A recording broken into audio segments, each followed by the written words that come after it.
Let's get the read on all of this fast-moving development. Senator Rob Portman, who joins us right now. Senator, always good to see you. You know, it's interesting, Senator, as we look at the market's reaction, it's just a momentary, snapshot. Once snapped, that image is indeed shot.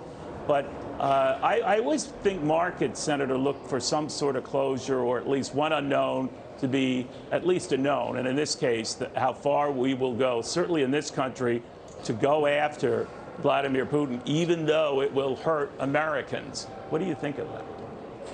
I think you're right. I think there's more certainty after the president's announcement today.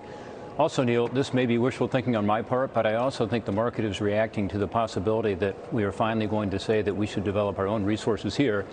And as you know, the president, when he got elected on day one, stopped the Keystone XL pipeline. Then he put an executive order in place stopping exploration on public lands and on water.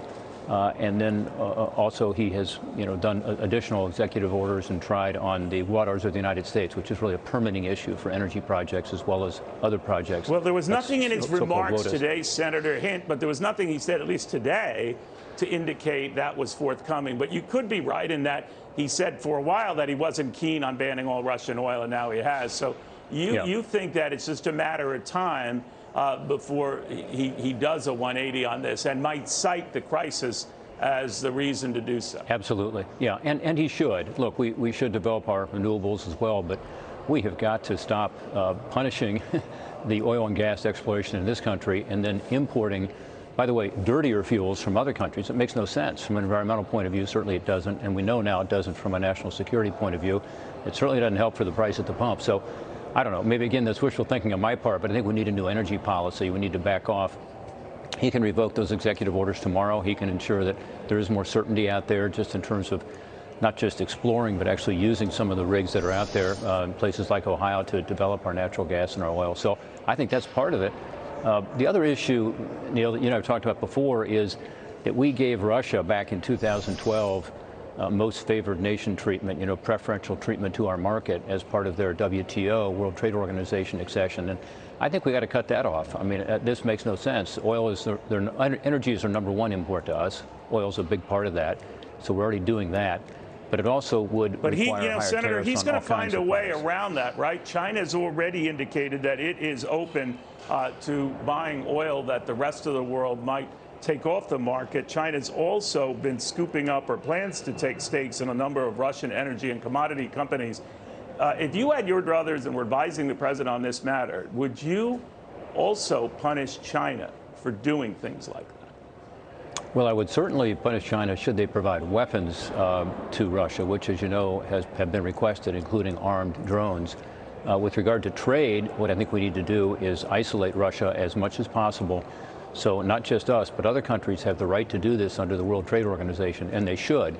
Not just the European countries, but also, some of the big economies in Asia, like Japan and like Korea. But would you, I get that, Senator, but would you move to sanction China if it finds a back way around these sanctions and measures, and in so doing complicates our efforts? Should China be punished for that? Well, I'm not sure how you would punish them directly for that. I think what you do is you say if you sell any arms or if you get involved in the fight. No, I get the arms thing, Senator. I'm sorry I wasn't clear. I get the arms thing. But the difference here is buying Russian oil that's essentially been stripped off the market, or we are saying no one buys it.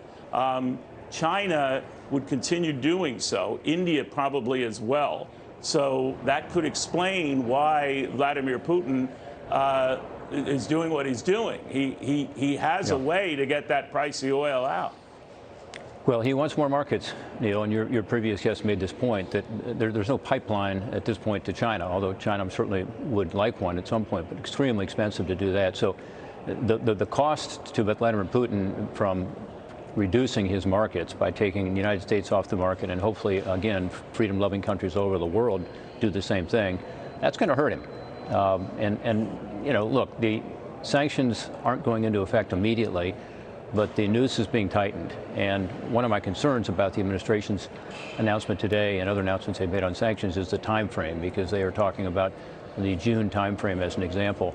Things may be over by then unless we act more quickly, not just with regard to sanctions, but also with regard to helping Ukraine with more military assistance, particularly planes. I'd love to have been on with your Polish friend a moment ago to talk more about planes from Poland, from Slovakia, from other countries like Bulgaria that have MiGs that they are willing to give to Ukraine, but they'd like to know that the United States will be there to help backfill over time to have more advanced fighters like F-16s, which, by the way, the Poles already have those as well. So this is something we also need to move forward on and do it quickly.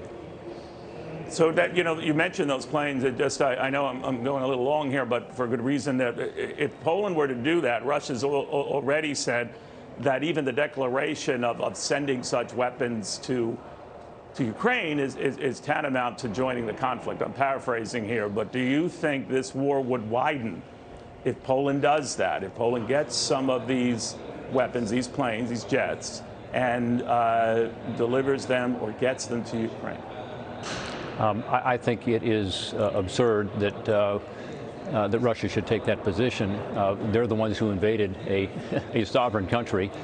You remember during the Georgian conflict, Neil, we were, as the United States, sending in military assistance, sending in food and supplies with our own aircraft. And that was, I guess, as similar to this situation as you can find. And Russia, in the meantime, was taking over a couple of the provinces in Georgia. So we've done this before, although much more aggressively than we're doing now. All we're talking about is Poland making a decision, which they have the sovereign right to do, to provide more weapons to Ukraine. They're doing it already. This would just be another kind of weapon. So you don't think Russia would make good on that threat? I mean, you'd be going after a NATO country. There's great risk in that. But you don't think that this could widen the conflagration? Neil, Vladimir Putin has already said that the sanctions are an act of war. I mean, he has made these proclamations again and again on everything that's happening. Stingers, he has said, and javelins are a problem.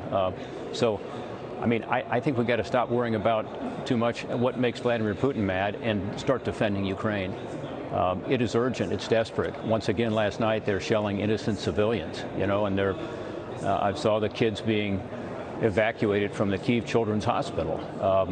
They have bombed schools, and they have bombed apartments, and they have bombed hospitals. I mean, this is unbelievable. That we cannot stand back and just let it happen. At the very least, we've got to provide the Ukrainians what they need to defend themselves. And what they tell me is they want the airplanes. The airplanes could be very helpful right now because air power obviously is a huge determinant of what happens in the next couple of weeks here. So the United States position, I think, is that we want to do it, but do it maybe over a long period of time. We don't have a long period of time here. We need to get these planes into the hands of the Ukrainian pilots who know how to fly them, the MiGs, and help them to be able to defend themselves. All right, Senator, thank you very, very much. Very busy news day, to put it mildly. Thank you. Always good seeing a report.